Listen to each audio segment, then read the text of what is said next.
Приветствую вас, друзья! Вы смотрите очередной выпуск программы «Цена свободы». Я ее ведущий Михаил Сиркель. Сегодня, друзья, поговорим о ситуации в Приднестровье, о том, что может сделать Республика Молдова для того, чтобы реинтегрировать Приднестровье и при каких условиях это возможно.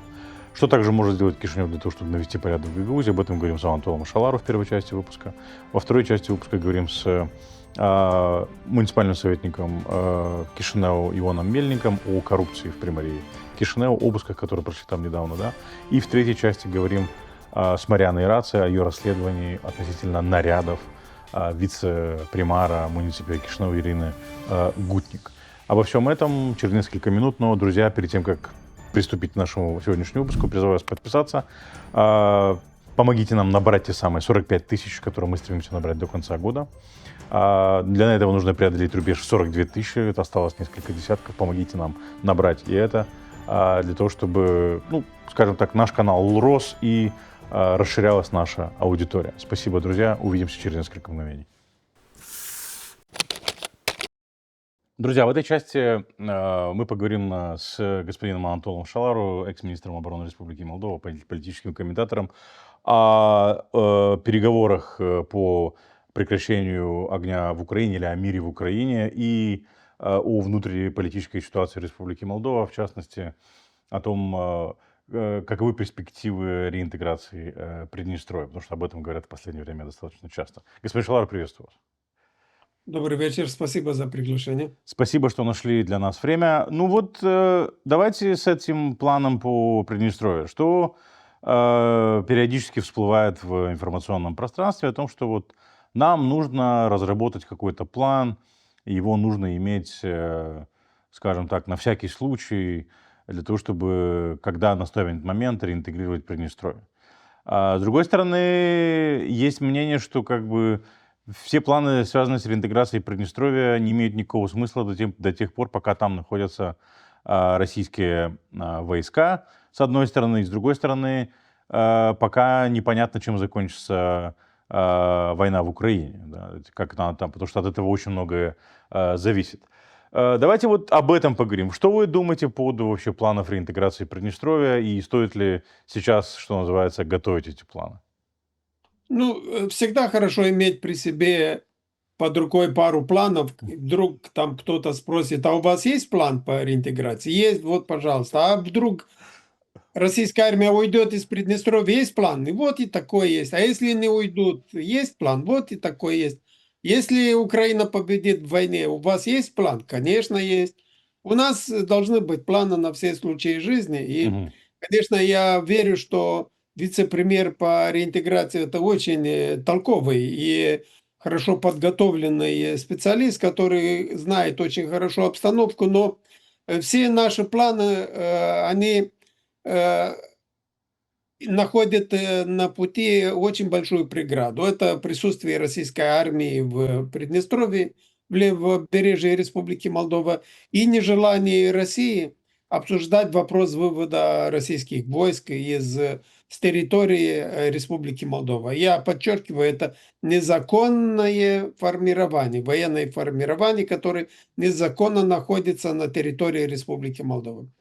Поэтому нас время поджимает, потому что мы уже начали процесс по Интеграция в Европейский Союз? интеграции в Европейском Союзе, и мы должны решать этот вопрос. Нам должно быть ясно, мы будем интегрироваться с Приднестровьем или без Приднестровья. Потому что с российской армией на нашей территории никто нас не пустит. И единственная возможность это была победа Украины в этой войне. Но мы смотрим, что начались торги, коммерческие торги между США и Россией, которые они не берут во внимание ни международное право, ни другие международные соглашения, международные правила. Они не берут во внимание почти ничего. Просто они берут во внимание только экономический интерес России. И, у России, кроме экономического, есть и геополитический интерес. Но у Америки, у семьи Трампа есть свой экономический интерес. И они ради этого они готовы пожертвовать даже Украиной, потому что Украина для них не представляет большого экономического интереса. Ну вот, они приняли вот такое решение, и поэтому это немножко нам осложняет жизнь, потому что Россия, пользуясь поддержкой США, она может уговорить Трампа, чтобы он занимался и решением приднестровского вопроса. Но это не дай бог, потому что Трамп может сказать: зачем вам Приднестровье, если там российская армия? Давайте Приднестровье, мы можем э, признать Приднестровье за Россией. Пожалуйста, есть и такой вариант. Не То знаю, есть, то есть, есть то у есть там вас. были разговоры, помню, да, что вот как бы, по-моему, прокомментировал вице-премьер по реинтеграции, сказал, что Приднестровье не является предметом переговоров сейчас по восстановлению мира в Украине. То есть вы считаете, что хорошо, что не является, да? Это не является, потому что там другие интересы. Республике Молдова нечего предложить Соединенным Штатам с точки зрения бизнеса. Мгм. Нет у нас ни нефти, нет у нас ни алмазов, нет у нас редкоземельных Металлов. металлов, нет у нас ничего из этого. Кроме вина, ну, не знаю, если им нужно наше вино. У них Чили рядом и другие южноамериканские страны, которые производят очень хорошее вино тоже. Но зато Россия заинтересована в Республике Молдова, потому что им нужна наша свобода, и им нужна жизни наших людей, которых они готовы пожертвовать и на линии огня. Поэтому Республика Молдова сейчас должна проявить очень жесткую позицию по отношению к Приднестровью и по отношению к сепаратистам из Камрата, потому что мы не можем себе позволить быть слабыми именно сейчас. Потому что Приднестровье должно понимать, что они должны быть поставлены в таких рамках, что они сами попросят россиян уйти из Приднестровья. Но дело в том, что Россия оставила свою армию там как гарантии того, что бесплатный газ не уйдет просто так, не выброшенные деньги. И что руководство так называемого Приднестровья, оно всегда будет готова отвечать на приказы Москвы, очень отзывчиво. Даже если И не будет газа, то там должны быть все пророссийские, это вы имеете в виду. И российские там войска — это гарантия да, того, да? они должны любить Россию так же, как и когда был газ. И без газа тоже, да? Да. А вы, когда вы говорите, что Кишинев должен действовать жестко, для того, чтобы показать, как бы, да, серьезность своих намерений. Давайте вот разберемся, вот есть два кейса. Есть кейс гагаузский, есть кейс приднестровский.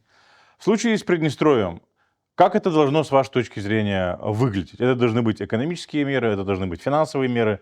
О военных мерах мы не говорим, потому что Республика Молдова отказалась, хотя хотелось бы услышать и ваше мнение по этому поводу.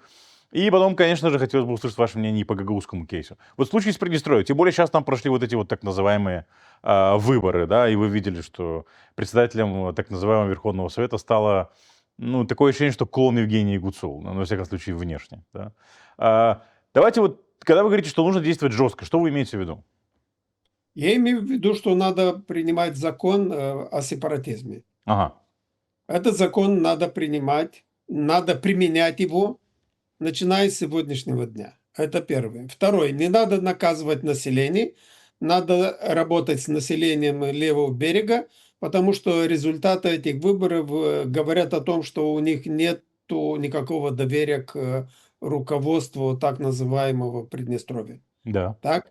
Э, Поэтому там я уверен, что результаты будут все хуже и хуже для них, и все лучше и лучше для нас, потому что народ понял, что нету у них там перспективы. Ну да. Единственная возможность для них — это интегрироваться в правый берег и выучить румынский язык, потому что там э, очень большой наплыв в румынских школах и лицеях.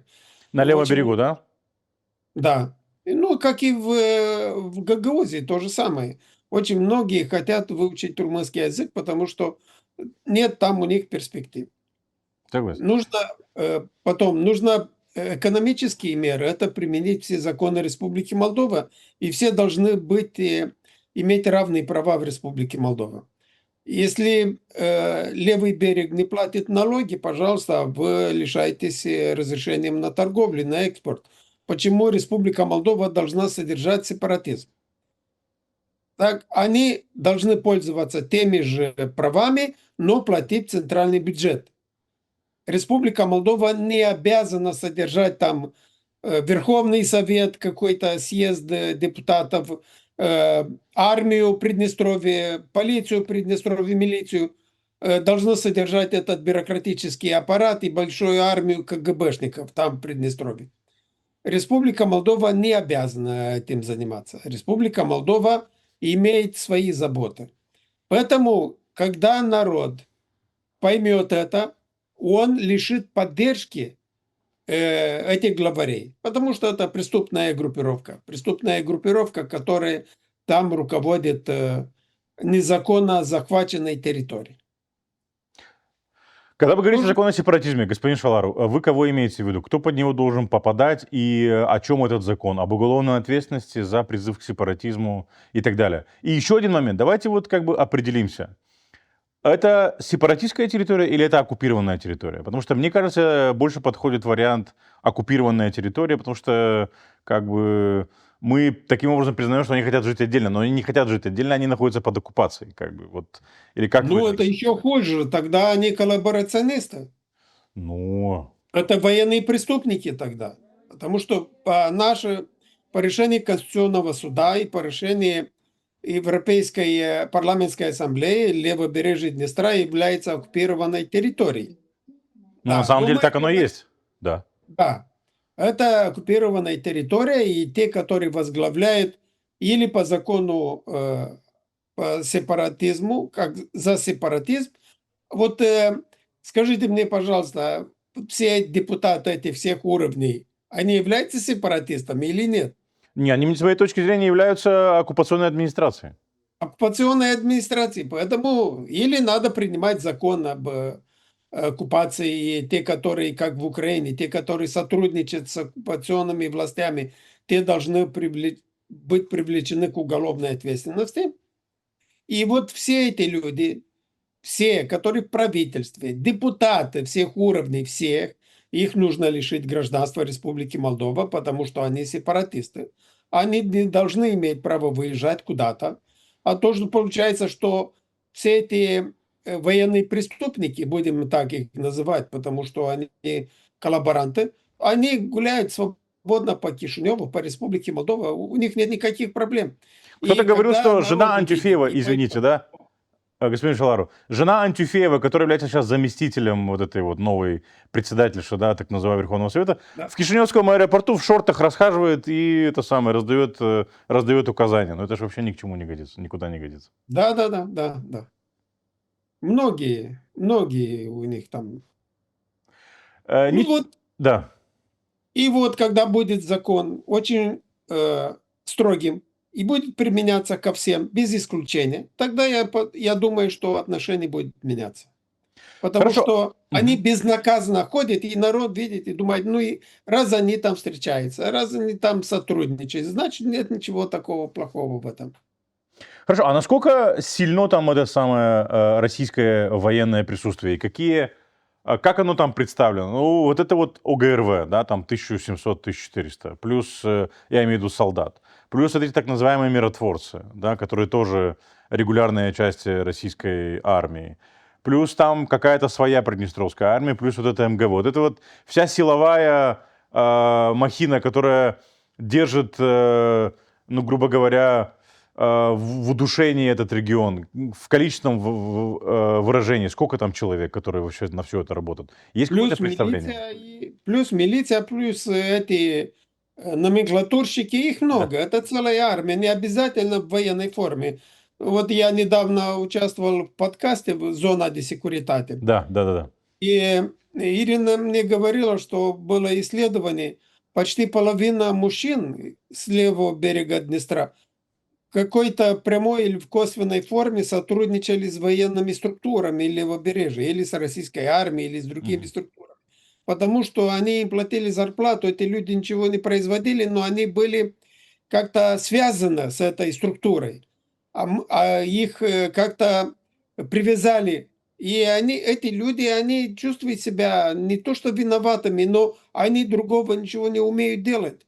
Они могут жить только работая на эту структуру и получая от них российских денег.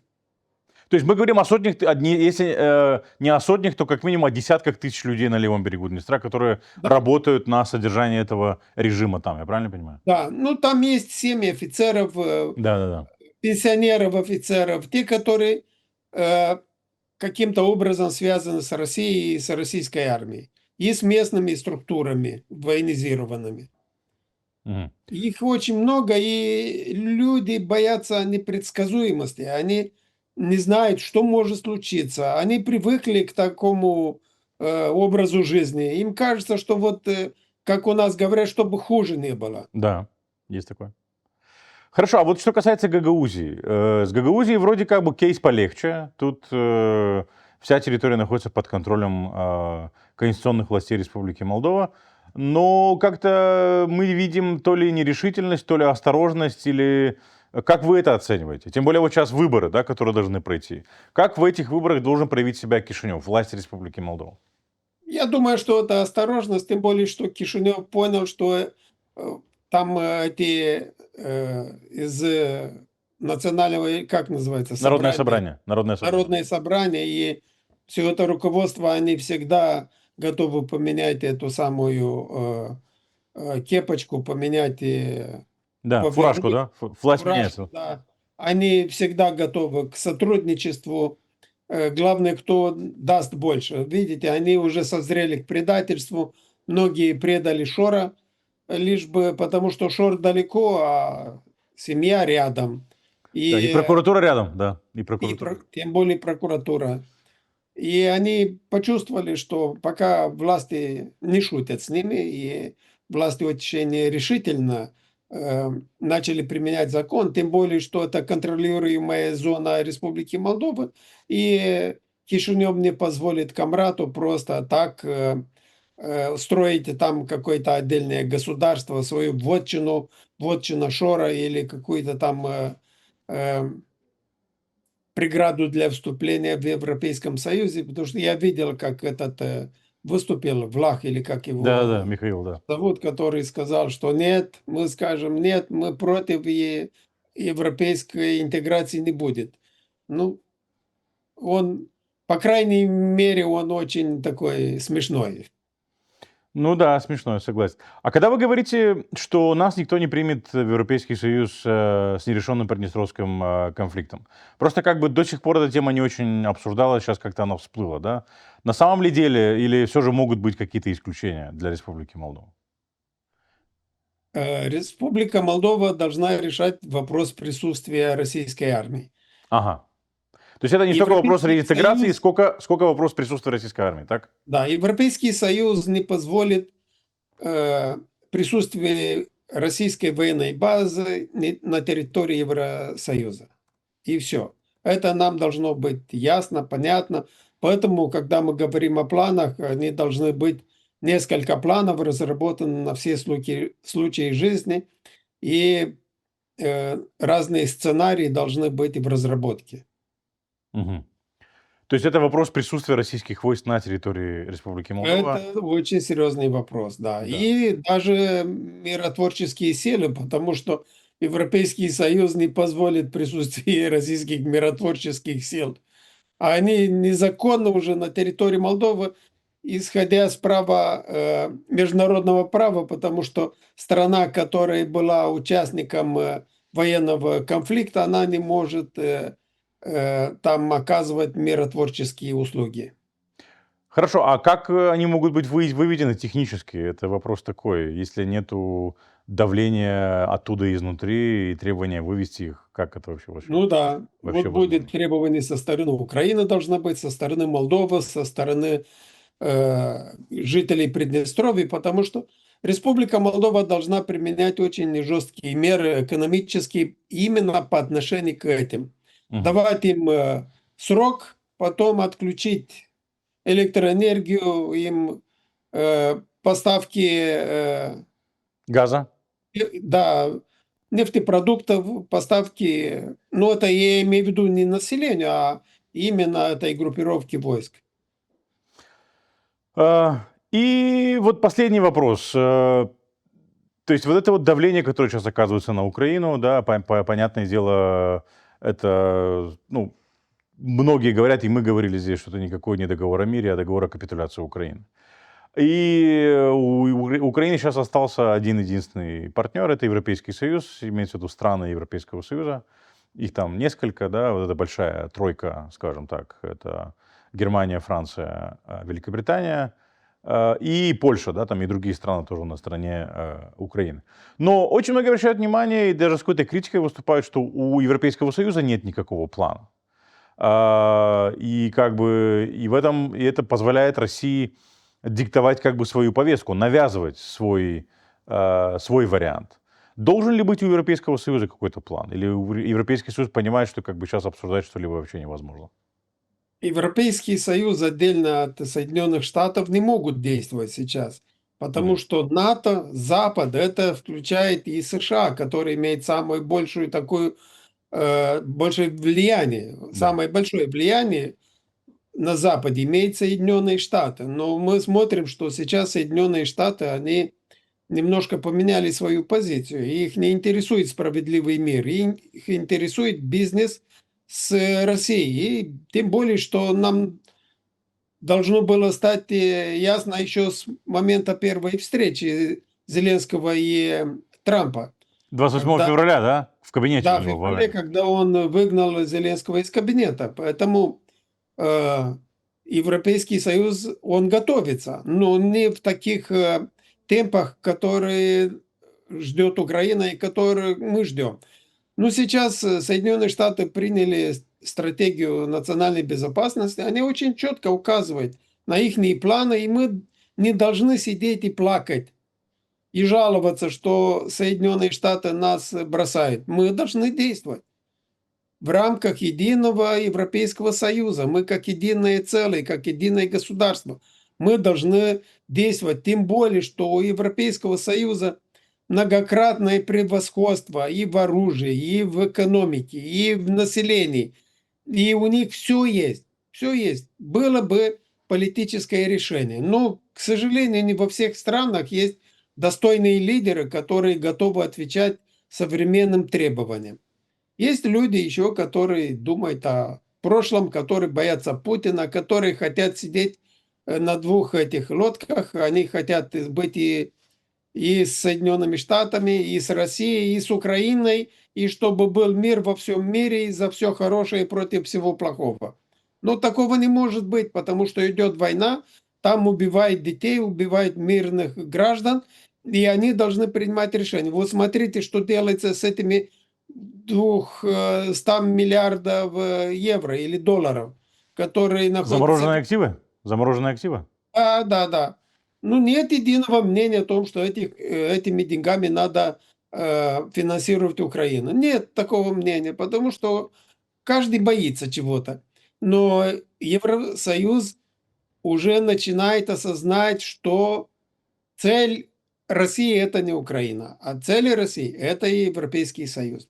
И Соединенные Штаты, и Россия, они хотят разделить Европейский Союз на своих и чужих. Они хотят разделить и властвовать в Европейском Союзе. Но сейчас единственный шанс – это э, единство Европейского Союза. Если такие страны, как Венгрия, после выборов апрельских со следующего года останется Орбан с такой же позицией, то, я думаю, Европейский Союз начнет рассматривать вариант исключения или изоляции Венгрии в рамки Европейского Союза и исключить его из принятия решения. Мгм. Ну, ждем выборов в апреле, да? В апреле следующего года должны пройти Так выборы. говорят, да, Да, в да. апреле. Господин Шалару, я благодарю вас за то, что вы нашли время для нас и пришли прокомментировать ситуацию. Будем рады видеть вас еще. Спасибо большое. Спасибо вам большое. До До свидания. свидания. Друзья, в этой части поговорим о муниципе Кишинеу, о примарии муниципе Кишинеу. коррупционные скандалы разворачиваются вокруг примара, вокруг администрации муниципия. Об этом поговорим с нашим частым гостем Ионом Мельником, муниципальным советником от партии ПАС. Господин Мельник, приветствую вас. Добрый вечер, очень рад вас видеть. Спасибо, мы тоже рады вас видеть. Спасибо, что нашли для нас время. Господин Мельник, вот давайте несколько вопросов. Первый – это обыски, которые сейчас провели у сотрудников, значит, вот этого жилищно-коммунального хозяйства. Да, конфисковали 5 миллионов леев, да, там дома проводили обыски, значит, в офисе, на работе проводили обыски. Что вообще происходит? Как бы это, я так понимаю, как бы нормальная практика в Приморье? Давно это все там? Так, это при Чебане расцвело или это было до него? Что происходит? Насколько я знаю, спасибо огромное за вопрос. Насколько я знаю, Ион Бурдюмов, который шеф самой Локатив Коммунала, ЖКХ, да, Да, да, дирекции. да. Ион Бурдюмов, он еще во время Сильвераду пришел, он и от ПДМ, от партии Плохотнюка, он еще начал работать в этом, то есть и непосредственно наставником был от ПДМ. С ним есть еще и скандалы с Кишиневгаз, там есть и моменты по этим счетчикам, по закупке счетчиков, там есть еще скандалы, есть и Райз, и Зиарудигарды, можно найти в интернете. Интересные моменты именно с ним, с Ионом Бурдюмовым. Еще и идут разговоры, что он кум Чебана, примара, мэра, то есть он еще и кум примара. Вообще про то, что происходит в ЖКХ, ну, то есть в жилищном вот этом... Коммунальном хозяйстве, да? Да, там часто возникают разговоры, как бы не было еще непосредственной базы, но были разговоры об откатах, об очень некрасивых вещах, о коррупции. В том числе и с Пати Верзена тоже непосредственно под управлением Иона Бурдюмова было. И Autosalubritati, оно отдельно идет, но в принципе это как энтерпренер и муниципал. Идея в чем? Что речь об этом шла долго. Много об этом разговаривалось, пока не было никаких моментов, как то, что мы сейчас видим на экране, то, что нашли прям непосредственно деньги. Из той информации... Это у него дома, да, или в офисе? Это в офисе. Насколько вот даже вот эта фотография, где сейф, из тех людей, которые были в офисе, из тех людей, с которыми я общался, они говорят, посмотри на паркет. Это именно его паркет из его офиса. Ну, там ламинат скорее, да? Ламинат. Ну, ламинат, паркет, да. Ну, это покрытие, напольное покрытие. Да. И из того, что было сказано Ченя, они нашли 3 миллиона лей, как бы с поличным, да. Где они это нашли, у них нету в коммуникациях, то есть не сообщили о том, где это нашли, но нашли 3 миллиона лей. Потом нашли евро на общую сумму более 5 миллионов лей, то есть примерно 270 тысяч евро они нашли вот именно с поличным. После этого что произошло? Задержали 4 людей. Задержали Иона Бурдюмов, задержали Ефрос, у меня тут написано прям, чтобы не забыть имена, задержали Ефрос, задержали Савицкий и задержали Сырбу. Сырбу — это Дана Сырбу.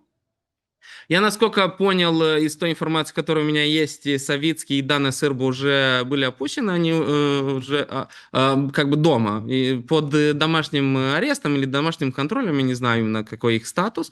Очень важно сказать, что я придерживаюсь презумпции невиновности, пока не будет доказана вина всех тех имен, которые я говорю.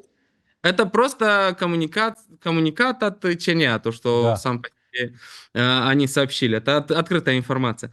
Очень важно из того, что мне сообщили, это более такая инсайды, можно так сказать, внутренняя информация, то, что занимались этим Ченя Норд и прокуратура Норд. Ну, кстати, многие обратили на это внимание. Почему? Что в Кишиневе не нашлось прокуроров или что? Из того, что мне сообщили, опять же, это на уровне кулуарных разговоров, нет официальной информации, но из того, что мне сообщили, следили, насколько я понял, СИБ, следил за тем, с кем общается, скажем так, Ион Бурдюмов и вообще те, которые участвовали в этих коррупционных схемах. И заметили, что есть некоторые связи с Ченя Центру и прокуратурой Центра из Кишинева. И поэтому взяли в оборот, Ченя Норд взял это в оборот.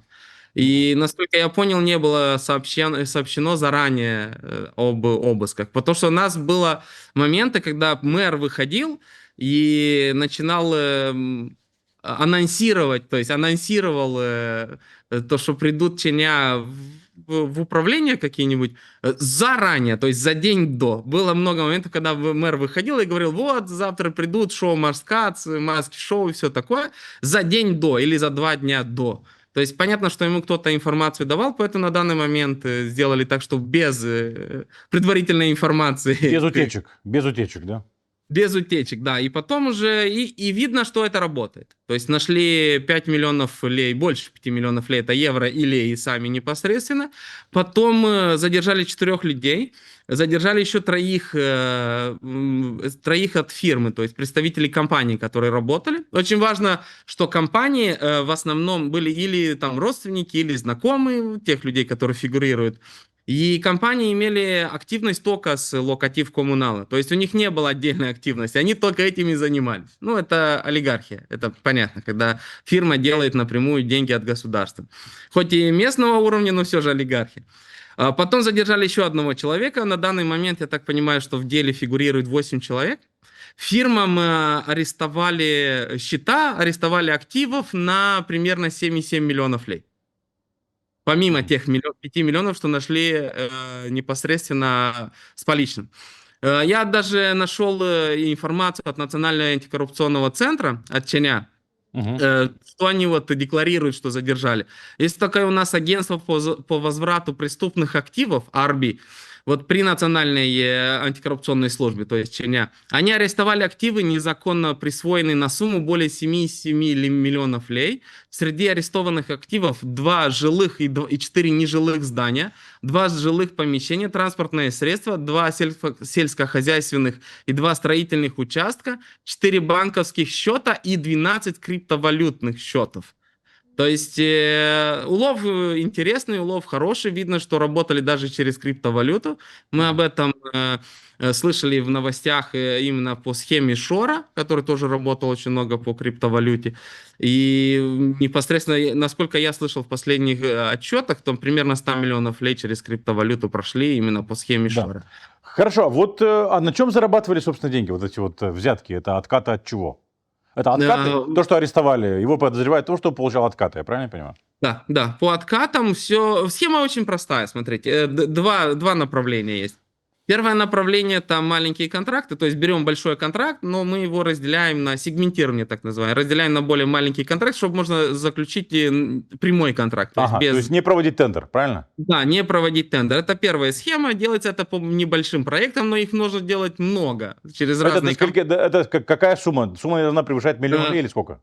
180 тысяч на сервисы, 180 тысяч в год на сервисы. На услуги, да? На услуги. На услуги, да, с ТВА и 240 тысяч на работы, товары, работы и все такое. Это тоже с ТВА. Это небольшие суммы, но если их много маленьких компаний, на это можно тоже заработать там несколько миллионов. Но учитывая масштаб, они делали немножко по-другому. Это производилось через фиктивные тендеры, делается каед десарчинг непосредственно под компанию, то есть ставятся некоторые пункты, которые может выполнить только одна компания. Техническое задание, да? Да, техническое задание. Да. И потом выигрывает данная компания, и, конечно, услуги данной компании 30-40% дороже, чем было бы у другой компании. Но из-за того, что другая компания не может предоставить данную услугу, как бы выигрывает приближенный. Еще не обсуждается, вот, к примеру, мы с агентством по региональному развитию, когда делаем тендер, тоже ищем компанию, чтобы ремонтировать дворы, это непосредственно ЖКХ, тоже область.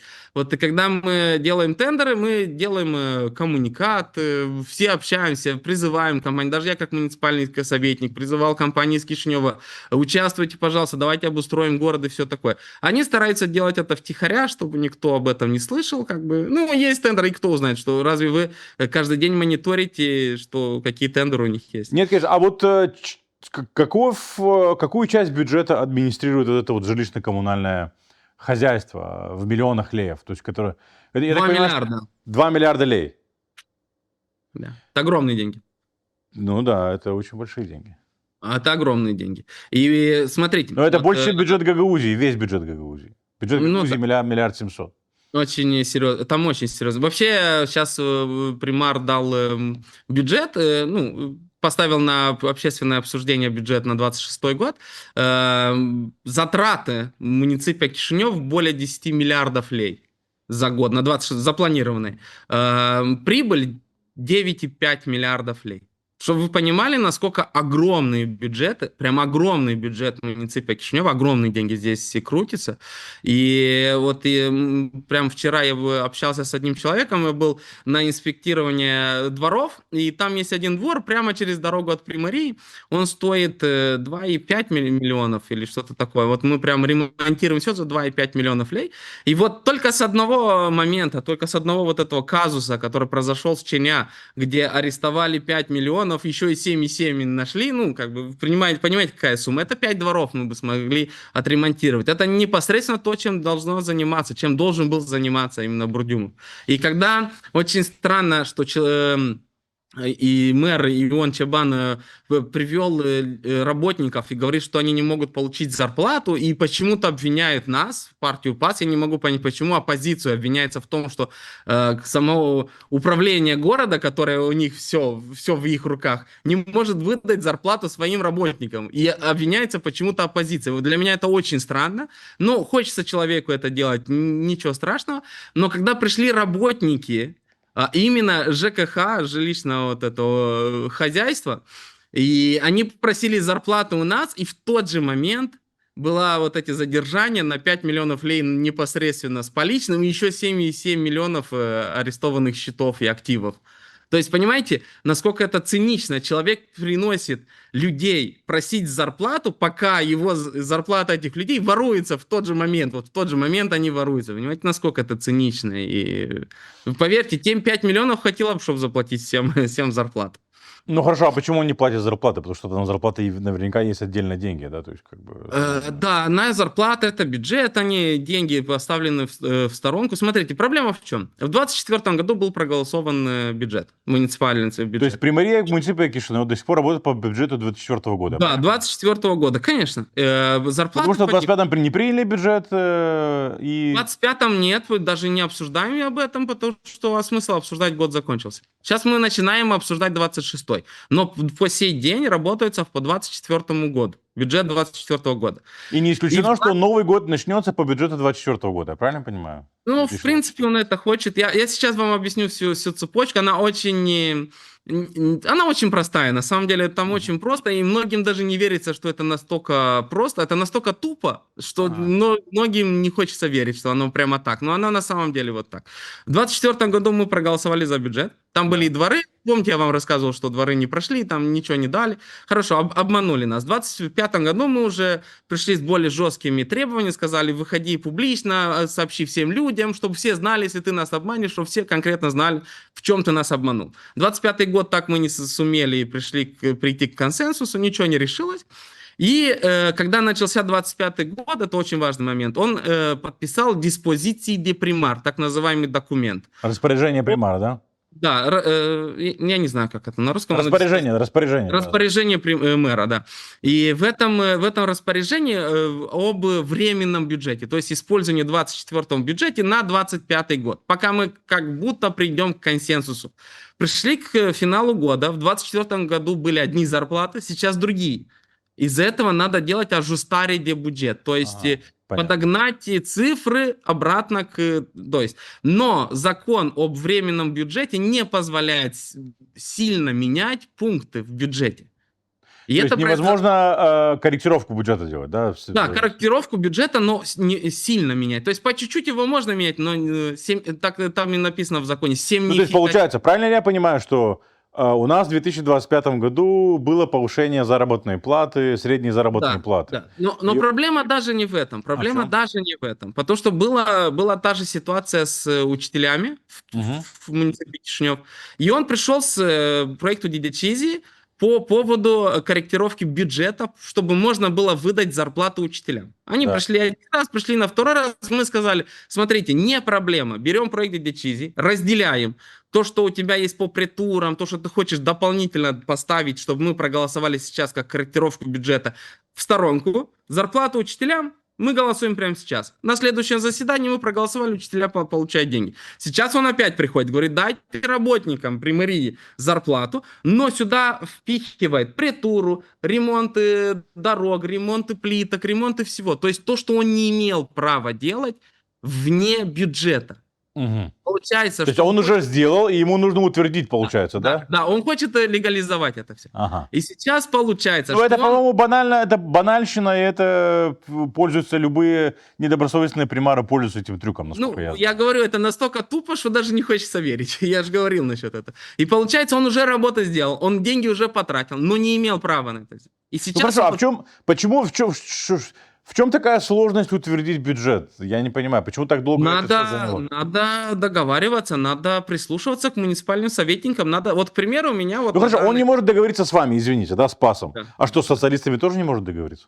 Ну, это их разговор, это то, что они у них происходят. Я не знаю, что у них там происходит. Ну, а из видимо, того, что, не может. из того, что видно публично, вы что, можете что-то сказать по этому поводу? Почему социалисты? Мы не видим никаких продвижений с этой стороны, потому что было заседание и сегодня, и вчера. Мы сказали, что пока будет такой проект Дичизи, который мы считаем незаконным, потому что он уже потратил деньги, но хочет легализовать нашими руками, то есть муниципальными советниками. Потому что очень важно, только муниципальные советники, то есть муниципальный совет, имеет право распоряжаться деньгами. Сколько, куда и как. Ну да. А То есть он имеет дальше- право тратить только в рамках статей, утвержденных муниципальным Да, и советом. вот, в точности. А он потратил больше, чем есть по статьям. И он хочет прийти, чтобы мы это легализовали, чтобы у него не было проблем. Ну хорошо, тут выглядит достаточно странно. Вот это вся вот эта вот перепалка между примаром и фракцией ПАС в муниципальном совете, такое ощущение, что кроме фракции ПАС там никого не существует. То есть как бы Смотрите, мы не слышим позиции партии социалистов, да, фракции социалистов,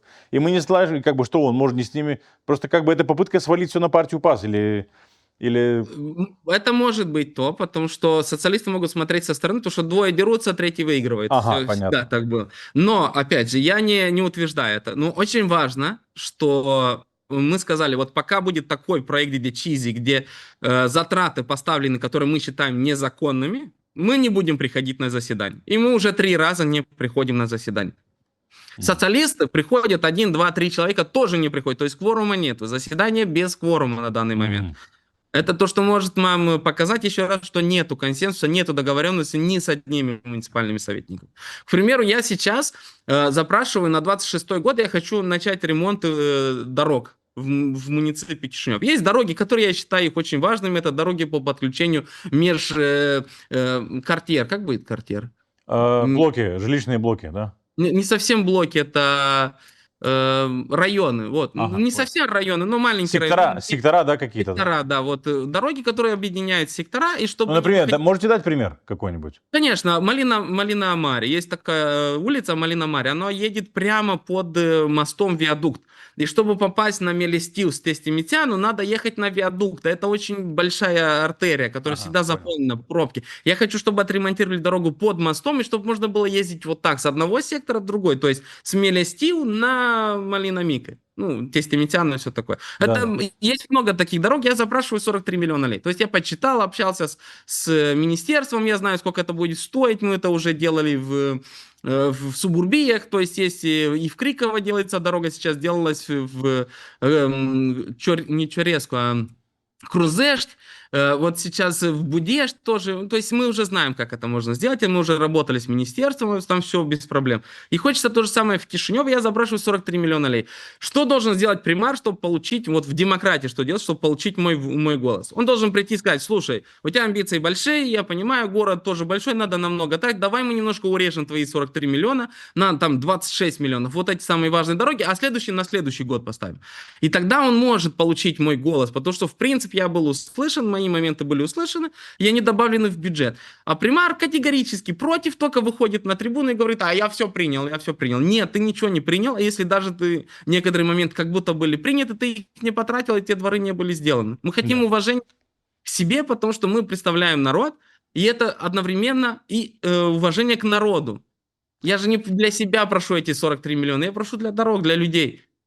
Давайте еще один момент. Вот мы еще поговорим об этом с нашей коллегой Марианой Раца. Она сегодня будет у нас в эфире. Но вот хотелось бы услышать ваше мнение. Провели расследование по поводу гардероба зампримара муниципия Кишинеу. Коллеги с ТВ-8 нашли там где-то одежды, обуви, платья, костюмы, сумочки, аксессуары на 1 миллион леев, да, квартиры какие-то, да. Это, ну, прям Гутник, вот. Гутник, Да, вице-премьера, Гутник. да, Ирина Гутник. Ирина Гутник. Вы понимаете, это, конечно, не уровень зам вице-мэра Москвы. Помните, я не знаю, если вы помните или нет, Навальный делал когда-то расследование, да, там аксессуары, обувь, одежда там на миллионы долларов. Но здесь, смотрю, как бы тоже в этом направлении, да, то есть как бы зарплата очень маленькая, бедная страна, но женщина... Меня больше всего поразило, как она пошла сажать деревья в лоферах за 1000 долларов, понимаете, за 1000 евро, и в плаще за 1300 долларов. И женщина со штыковой лопатой в руках сажает дерево. Ну, это же вообще уму непостижимо.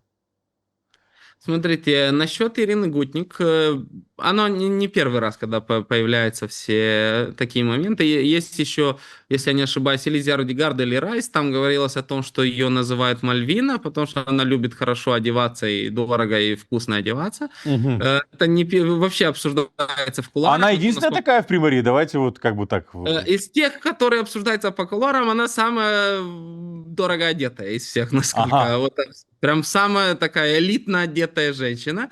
Ничего страшного в том, чтобы хорошо одеваться со вкусом, нет, я не вижу в этом. Если это все законные деньги, есть как показать их откуда. Я делал как-то расследование насчет Ирины Гутник, это еще в 23-м году. Я еще показывал, как ее муж работает с 2 компаниями, одна из них Шаргу Транс, и как данная компания еще была связана с Габуричем и с Плахотнюком, и как Ага. через такие типы компаний давались деньги тем людям, которые лояльны партии Плахотнюка, эпидемия была тогда. Я еще про это говорю. Да. Смотрите, с Шаргу Транс что происходило, когда лояльные фирмы, лояльные люди партии были, но им надо дать денег. Вот у Плохотнюка так было. А чтобы дать денег, надо было как-то их получить. И вот поэтому через такие компании, как была тогда Шаргу Транс, я делал про это инвестигацию, она связана с Габурч. Я не утверждаю, что именно Шаргу Транс, но есть и Бануэль Резонабель, как говорится. Да.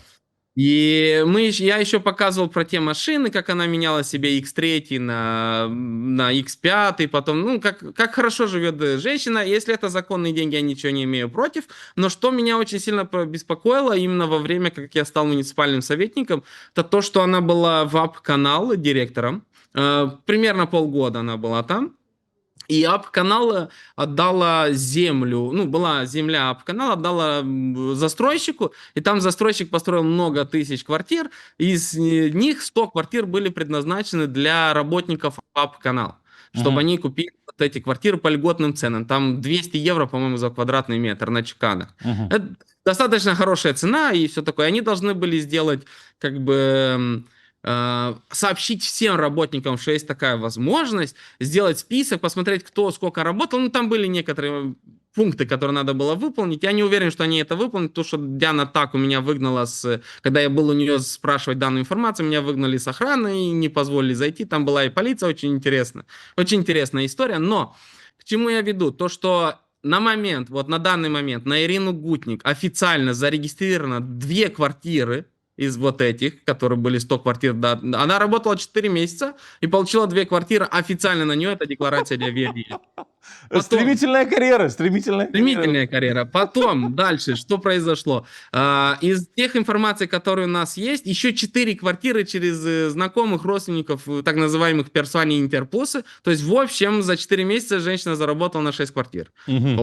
А этот земельный участок этой строительной компании выделялся при ее мандате, правильно я понимаю? Или нет? Я не помню насчет этого. Я знаю, что она пришла... нет, скорее всего, нет, потому что она была 4 месяца только, а уже квартиры были уже застроены. То есть Ага. выделение было раньше, скорее всего, нет. Я не входил во все детали прям в точность, но вот то, что вышло, и мы про это говорили, я пошел к Диана Таку, то есть в АП-канал, спросить, что, как, откуда, по каким критериям, как выбирались те люди, которые могут купить и все такое. Я познакомился только с охраной и все, больше ни с кем, и даже не знаю, как Диана Таку выглядит. Да. Очень интересно. Это тоже человек, который был поставлен непосредственно по диспозиции Депримар, то есть Иван Чабан поставлен. Кстати, не забывайте, что на наш примара был, и мэра был тоже там консильер директора ВАП-канал. Это человек-лидер организации Шора из Вулканешти, как его там, Горбалы, по-моему. Нет, не из Руслан Вулканешти, из Чедерлунги. из Чедерлунги. Ну, хороший тоже А он еще персонаж. там? Он еще там, кстати, или нет? Я не слежу за его жизнью, не политически. Нет, Чебан его уволил, да-да-да, был, Руслан Нет, Горбалы, то, что да. он уволил из АП-канал, да. Я говорю, он еще, Да. наверное, в Вулканеште, я так понял, или там в Чедерлунге, я так понял, он лидер. Не, он в Нет. Кишиневе давно, то есть да, здесь Хорошо. давно он не живет. Это хорошо, это радует нас и народа из Гагаузии, и вот Чедерлунга. Ну, может быть, да. Господин Мельник, я благодарю вас, что вы нашли время и пришли к нам прокомментировать ситуацию. Будем рады видеть вас еще. Много работы у вас, много работы там. Да, работы очень много. Спасибо вам огромное, то, что позвали. И всегда с радостью будем приходить. Да, держим связь. Спасибо большое. Всего доброго, до свидания. Друзья, в этой части продолжим разговор про, скажем так, расследование случаев коррупции, да, но в контексте расследования, которое сделала команда Кутей-Нягры ТВ-8, Мариана Раца, ну, скажем так, изучив фотографии общедоступные вице-примара муниципия Кишинау и ее нарядов, да, и вот что они там обнаружили. Поговорим об этом с нашей коллегой Марианой Раца, журналисткой, ведущей ТВ-8 и rucovodитель proiectul Cutie-Neagră. Mariana, bună seara! Bună seara! Bună seara! Mihai, eu îmi cer scuze, dar eu din nou am să vorbesc în limba Nu, română. nu trebuie să cere... Eu nu Cu cred tot că e... respectul pentru că publicul tău vorbitor de limbă rusă, pe care îl respect, dar nu am o rusă suficient de bună. Ok, mersi mult, da, dar cred că nu trebuie să cerem scuze, totuși în Republica Moldova trăim și limba de stat e limba română, adică vorbim limba de stat. Deci, Exact. cu investigația pe care ați făcut-o, unii spun că hai la început să răspundem la întrebarea: este campanie в грязном белье sau nu este campanie в gрязном bелье? Pentru că noi tot am făcut astfel de investigații legate cu Irina Vlah, cu Evgenia Guțul și am fost învinuiți că, iată, capaimся в gрязном bелье, n-aveți ce face și așa mai departe. Hai să, în primul rând, să răspundem la această întrebare: de ce jurnaliștii studiază deci încălțămintele, îmbrăcămintele și accesoriile demnitarilor publici?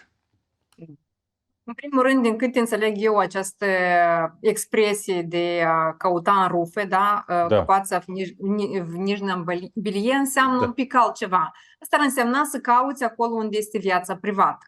Da. Ce am făcut noi, și sunt sigură că asta ați făcut și voi în investigația cu Irina Vlah, voi v-ați bazat pe imaginile publice, aparițiile ținutele pe care Irina Vlah le-a afișat public. Nu v-ați dus la ea acasă, nu ați intrat pe fereastră în garderoba ei, exact cum noi n-am făcut asta. Ce am făcut noi? Am analizat hainele cu care doamna viceprimară Irina Gutnic a ales să iasă public, să participe la evenimente în care a reprezentat primăria municipiului Chișinău. Și din mai multe observații pe care le-am făcut noi, am constatat că această doamnă, care este de o viață bugetară, ea a lucrat toată viața ei, cu o mică excepție de 2-3 ani de zile în sectorul privat. În rest a lucrat la Ministerul Finanțelor, la Ministerul, nu mai amintesc care minister, mi se pare că e Economie, la Curtea de Conturi, la Agenția de Soluționare a Investițiilor, deci toate instituții de stat, dar dumneavoastră afișează ținute foarte scumpe. Eu, ca și jurnalist de investigație, am fost învățată să recunosc, dar asta este regula de altfel și pentru procurori, nu doar pentru jurnaliști, că stilul de viață al unor demnitari trădează sau vorbesc despre integritatea sa. Atunci când hainele, stilul de viață, mașinile luxoase, vacanțele scumpe, localurile foarte scumpe în care alege să petreacă timpul un demnitar depășesc vădit veniturile acestea, cel mai probabil vorbim despre niște probleme de integritate și probabil despre niște suspiciuni de corupție. Hai, încă o întrebare. E clar de ce nu este, adică, investigația vieții private. În primul rând, pentru că noi nu, cum ai zis, nu am intrat la ea în casă, ea a publicat singură această fotografii și eu înțeleg că este vorba despre zeci de fotografii, chiar dacă nu sute de fotografii. Până noi trecem la discutarea anumitor haine pe care m-au uimit, să zicem așa, sincer, da? Hai, dacă e posibil, răspunde, te rog, la o întrebare. Această doamnă, dacă vorbim despre viceprimară Irina Gutnic, ok, ea a lucrat 2 ani în sectorul privat, restul vieții a lucrat în diferite instituții publice. Dar poate are, nu știu, cineva, un membru de familie care are un business. Poate a primit ceva, nu știu cum în română, naslедство, da? Sau de unde, adică sunt niște venituri din altă parte a unor membri de familie care vor justifica astfel de cheltuieli. Exact asta a fost argumentul pe care a încercat să-l invoce doamna Gutnic atunci când noi am întrebat-o de unde bani pentru toate aceste ținute și accesorii foarte scumpe. Și dumneavoastră a avut o explicație, evident. A spus că o parte dintre ele sunt cumpărate de fostul dumneavoastră soț, care a divorțat între timp. O parte dintre ele sunt cadouri făcute de nașul de cununii, inclusiv o geantă Chanel de 12.000 de euro. Și explicația a fost pentru că nașul știe că îmi plac lucrurile scumpe. Și nașul meu știe că probabil mi-a plăcea lucrurile scumpe și fiecare știe asta, dar nu-și pot permite să facă astfel de cadouri. Și al treilea argument, și asta mă tem că va fi tot mai des un argument pentru a justifica venituri pe care nu le poate sau proprietăți pe care nu le pot justifica unii demnitari este, sau unele demnitare sunt iubiții care le fac cadouri scumpe. Da? Cum a spus doamna Gutnic, eu sunt într-o relație și sunt curtată frumos, așa a spus dumneavoastră. Și dacă ne amintim, cam asta a fost și argumentul Marinei Tauber atunci când a fost întrebată despre o pereche de cercei de 5.000 de euro pe care îi avea și a zis că cu ce drept întrebați o femeie tânără și frumoasă de unde are cercei scumpe. Evgenia Guțul a spus, удачно вышла замуж. Da, apropo de удачно вышла замуж, noi evident am verificat toate aceste declarații sau explicații pe care ne le-a dat doamna Gutnic, am verificat veniturile fostului dumneavoastră soț, ziceam, pentru că a activat în sectorul public mulți ani, ea a depus declarațiile de avere în toată această perioadă. Deci noi avem declarațiile dumneavoastră de avere început cu anul 2012. Soțul dumneiei întotdeauna a declarat venituri foarte mici. Dumneiei a declarat venituri foarte mici ale soțului. În ultimul an crescuseră un pic aceste venituri, dar tot erau chiar mai mici decât salariile doamnei Gutnic. De asta, fie că soțul doamnei Gutnic a făcut evaziune fiscală sau a ascuns anumite venituri și nu le-a declarat, fie nu ține faptul că el îi cumpăra aceste lucruri foarte scumpe pentru că nu și-ar fi putut permite să le. Dar cu ce se ocupă doamna Gutnic la primărie? Doamna Gutnic la primărie este responsabilă de câteva domenii și instituții importante. Noi, din păcate, nu știm exact. Adică, așa, strângem un puzzle, că nu poți de pe site-ul primăriei să afle aceste informații în mod clar. Dumnezeu este responsabilă de domeniul locativ comunal. Dumnezeu este responsabilă de întreprinderea de societate pe acțiune Apă Canal, în care a fost până nu de mult director. Apropo, nu de mult, 3 ani în urmă a fost director pentru 4 luni de zile și, apropo, până în prezent, la Agenția de Servicii Publice, numele dumneei apare ca și director acolo, director suspendat. Adică nu primește salariu, dar continuă să fie director își păstrează postul, da, de director la Apă Canal. Și am pomenit despre domeniul locativ comunal săptămâna trecută, dacă îți amintești, au fost niște percheziții, s-au găsit în safeul din cadrul direcției 5 milioane de lei sau au fost publicate înregistrări despre cum se luau comisioane de milioane de lei din achiziții publice. Și ea este șefa lui domnului Burdiuma, da? Sau cum? Dumnezeu este responsabilă de acest domeniu. Mă rog, șefa. Ea este responsabilă. Deci ei coordonează activitatea cu acest viceprimar. Această viceprimar monitorizează acest domeniu. Acum, eu nu pot să o acuz pe doamna Gutnic că ea este partea acestei scheme, dar cel puțin câteva întrebări rămân valabile. În primul rând, nu a venit cu o reacție publică. Am văzut reacția publică a primarului și mi s-a părut absolut halucinantă, pentru că dumnealui, în loc să spună că regretăm și vom lua măsuri și vom face niște anchete interne, a încercat să atace organele de drept care au făcut percheziții și au arătat probe, adică ce? Că n-au venit ei să pună banii în safeu. Banii erau în safeul acela. Înregistrările audio exact așa. Deci doamna Gutnic nu a reacționat în niciun fel. Nu știu ce înseamnă asta. Probabil că o persoană responsabilă de un domeniu în care se întâmplă lucruri atât de grave ar trebui să vină cu o reacție publică și să ne spună e de acord, nu e de acord, știa, nu știa. Poate reacția ei va fi o nouă rochie sau un nou costum, nu știu. Poate... Nu știu, vom vedea. Nu știu dacă neapărat rochile și costumele vin ca reacții. Eu cred că pur și simplu vin din motiv că doamna a fost foarte sinceră cu noi și a zis că ca orice femeie, dumneavoastră îi place să fie elegant.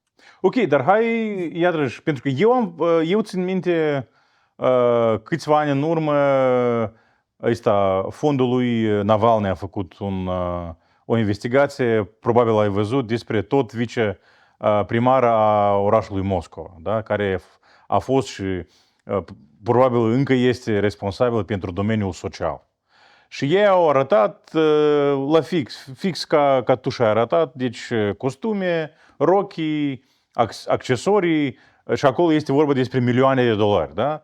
Și asta ne-a șocat atunci, da? Dar după cum vedem și la primărie din Chișinău, poate nu este vorba despre milioane de dolari, dar totuși milioane de lei. Și apropo, brandul, adică preferat a doamnei Gutnic este Valentino, de câte am înțeles acolo, câteva rochii de Valentino. Da, este rochile dumneei foarte elegante pe care le poartă la evenimentele publice, sunt semnate de Zimmermann, este un brand australian.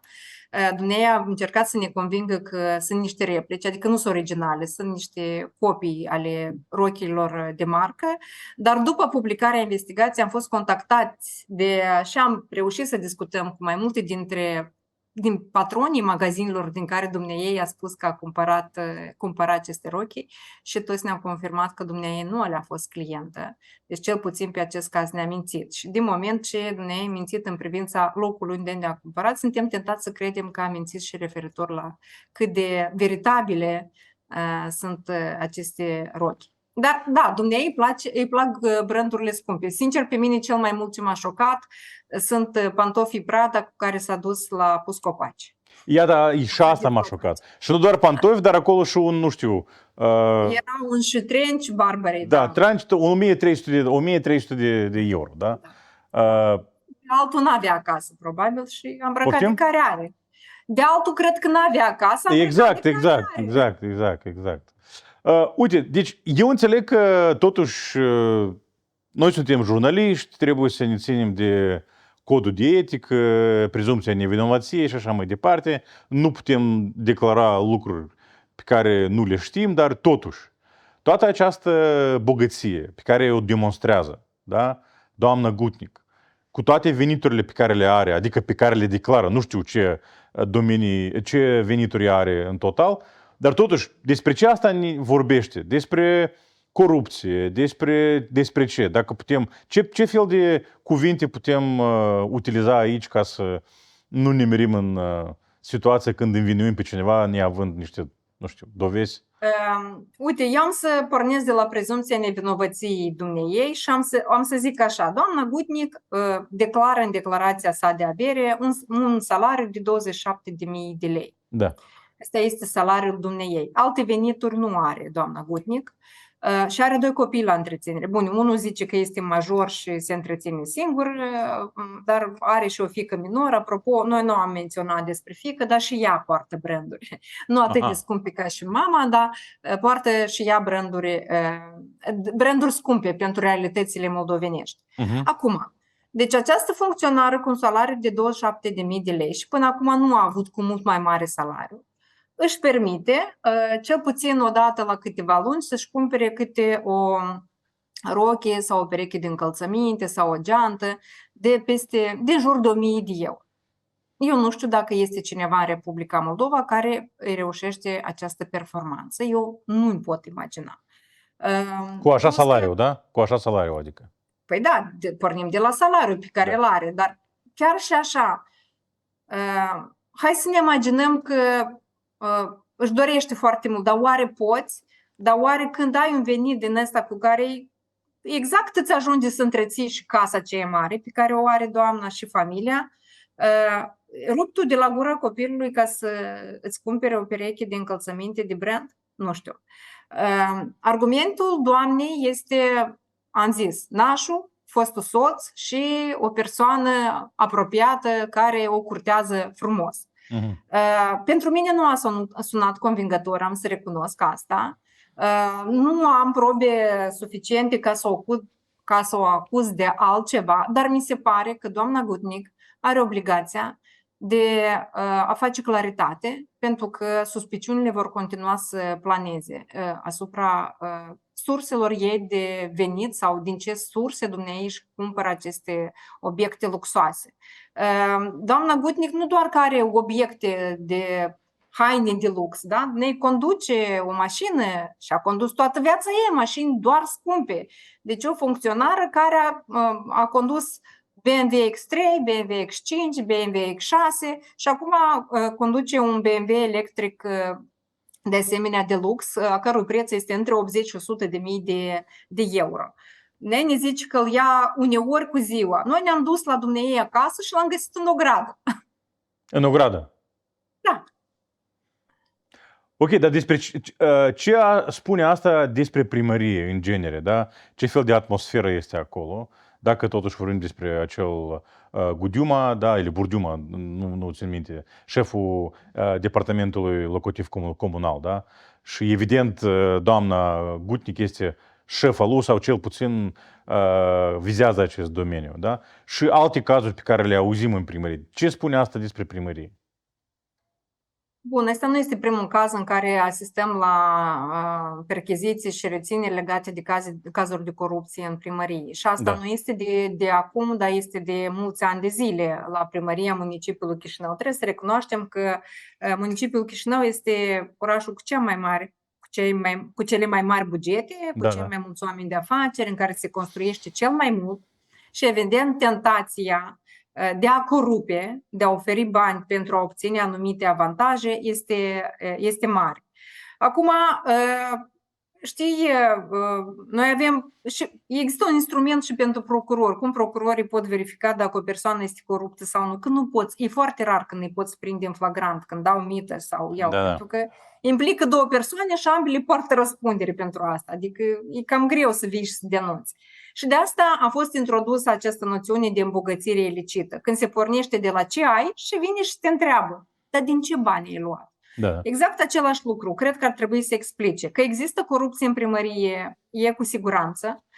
Despre asta, din păcate, nu vorbesc public, dar vorbesc tot mai mult în privat, agenții economici, cât de greu le este să obțină o autorizație, o permisiune, mai ales legată de construcții, ori prețurile mari la apartamente, foarte mari la apartamente. Chișinău, un apartament din Chișinău costă mai scump decât unul în, nu știu, în Barcelona, în Spania, oriunde sau în Italia. Asta e din cauza unui deficit artificial creat pe piață. Deci, pur și simplu, mulți dezvoltatori care au terenuri, ar avea posibilitatea să construiască acolo și să fie o mai multă ofertă pe piață, nu primesc de la primărie documentele necesare, permisiunile ca să înceapă construcțiile. Și se creează un deficit artificial pe această piață și de aici vin prețurile mari. Eu tind să cred că el e făcut intenționat. Dacă s-a plătit pentru a crea acest deficit, putem doar bănui. Mariana, mersi mult pentru intervenția ta și pentru investigația pe care ați făcut-o. Da, sperăm să avem mai multă claritate în acest caz cu doamna Gutnic și în alte cazuri cu primăria municipiului Chișinău, dar mă tem că nu doar la primăria Chișinău avem astfel de cazuri, da. Asta e ce mai... Păcate, nu doar acolo, avem și în Parlament.